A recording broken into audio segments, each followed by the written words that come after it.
नमस्कार मित्रों, Shukla ji UP 32 channel में आपका स्वागत है।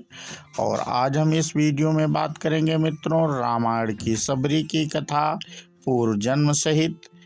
तो जो लोग हमारे चैनल पे पहली बार देख रहे हैं मित्रों, तो चैनल को सब्सक्राइब कर लें। हम ऐसे धार्मिक वीडियो लाते रहते हैं। और जो लोग पहले से जुड़े हुए हैं वो लाइक एवं कमेंट करें, अवश्य करें मित्रों। तो बिना देरी किए हुए हम अपना वीडियो शुरू करते हैं मित्रों। सबर जात के भील की कन्या जिसको सबरी भी कहा जाता है। इस कथा में हम आपको सबरी की कथा बताएंगे। किस प्रकार सबरी एक भील घराने से भाग निकली और ऋषियों की सेवा करते हुए भगवान श्री राम का इंतजार करती रही। किस प्रकार श्री भगवान राम सबरी की कुटिया पर आए, इसके साथ सबरी की पूर्व जन्म की कथा भी बताएंगे। सबरी का विषय इसलिए महत्वपूर्ण है क्योंकि सबरी इतनी सरल थी कि उसने अपने पिता रूपी गुरु के एक वचन पर पूरा अपना जीवन समर्पित कर दिया। इस कथा का संदेश भी आपके साथ शेयर करूंगा, तो बने रहिए सबरी के कथा के साथ मित्रों। और जो लोग पहली बार देख रहे हैं मित्रों, तो वो चैनल को सब्सक्राइब अवश्य कर लें। बात उस वक्त की है जब भगवान श्री राम का जन्म भी नहीं हुआ था। भील जात के एक कबीले जिसके राजा मुखिया अज थे। अज के घर में एक कन्या का जन्म हुआ जिसका नाम श्रमणा था। श्रमणा सबरी का ही दूसरा नाम है।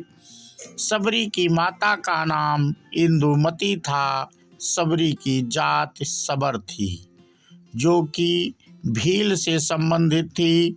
सबरी बचपन में पक्षियों से अलौकिक बातें किया करती थी जो सभी के लिए आश्चर्य का विषय था। धीरे धीरे सबरी बड़ी हुई, लेकिन उसकी कुछ हरकतें अज और इंदुमती की समझ से परे थी। समय रहते सबरी के बारे में उसके पिता ने किसी ब्राह्मण से पूछा कि वैराग्य की बातें करती है। ब्राह्मण ने सलाह दी कि इसका विवाह करवा दो। राजा अज और भील रानी इंदुमती ने सबरी के विवाह के लिए एक बाड़े में पशु पक्षियों को जमा कर दिए। फिर जब इंदुमती सबरी के बाल बना रही थी तो सबरी ने पूछा कि माँ, हमारे बाड़े में इतने पशु पक्षी क्यों हैं? तब इंदुमती बताती हैं, ये तुम्हारे विवाह की दावत के लिए हैं। तुम्हारे विवाह के दिन इन पशु पक्षियों का विशाल भोज तैयार किया जाएगा। सबरी श्रमणा को यह बात कुछ ठीक नहीं लगी।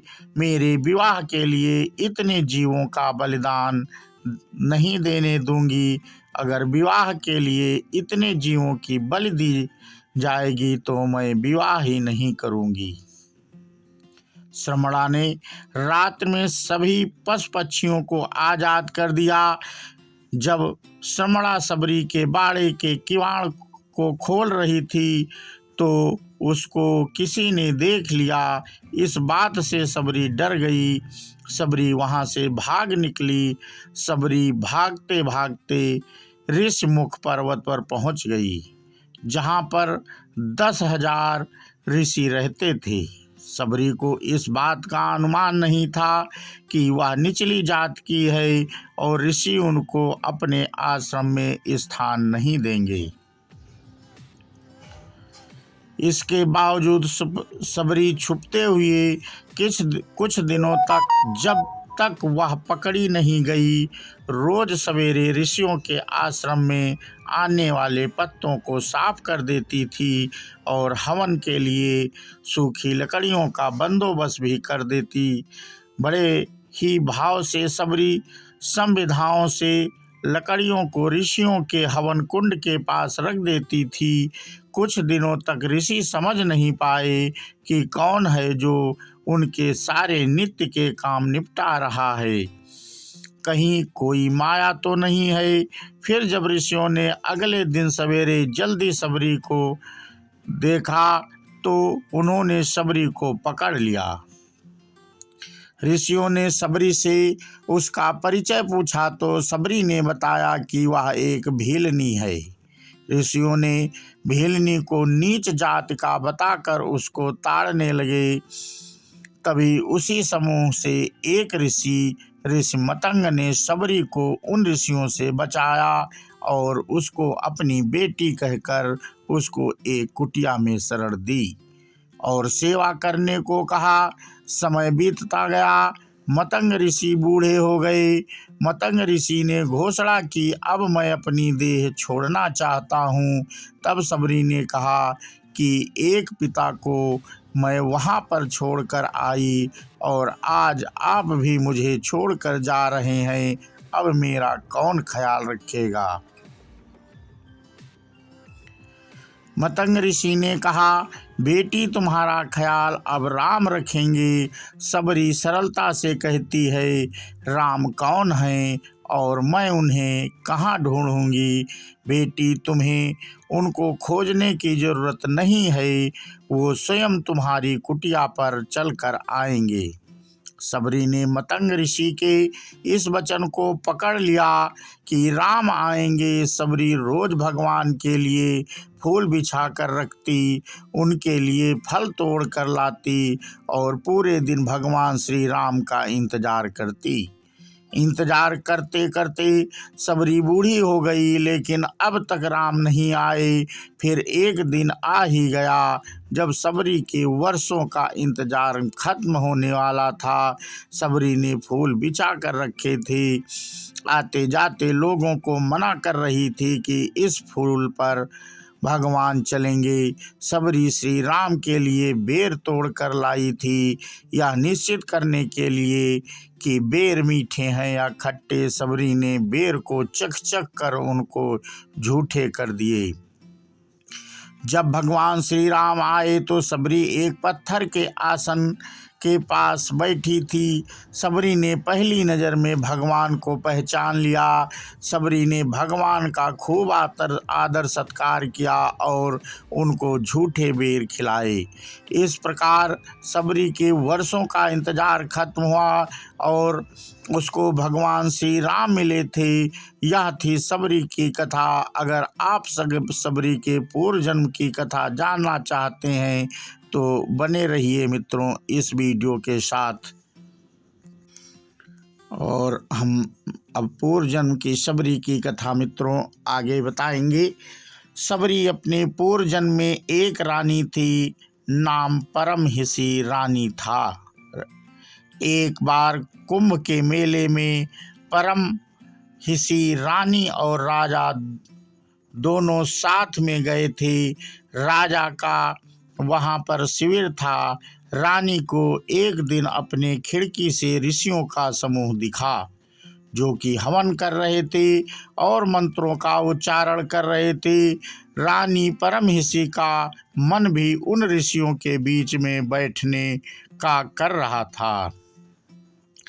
रानी ने राजा से आज्ञा मांगी, लेकिन राजा ने कहा कि आप रानी हैं, इस तरह आपको शोभा नहीं देता, आप उन ऋषियों के बीच में नहीं जा सकती। परमहिसी रानी अपने कक्ष में जाकर रोने लगी। रात्रि को परमहिसी रानी अपने कक्ष से निकलकर त्रिवेणी तट पर गई। वहाँ गंगा माँ से याचना करने लगी, हे माते, अगर मुझे दूसरा जन्म मिले तो रूपवान और रानी मत बनाना।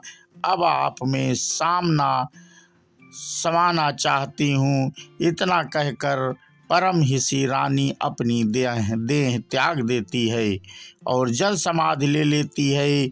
इसी कारण अगले जन्म में सबरी रूपवान नहीं थी, नहीं कोई राजघराने की।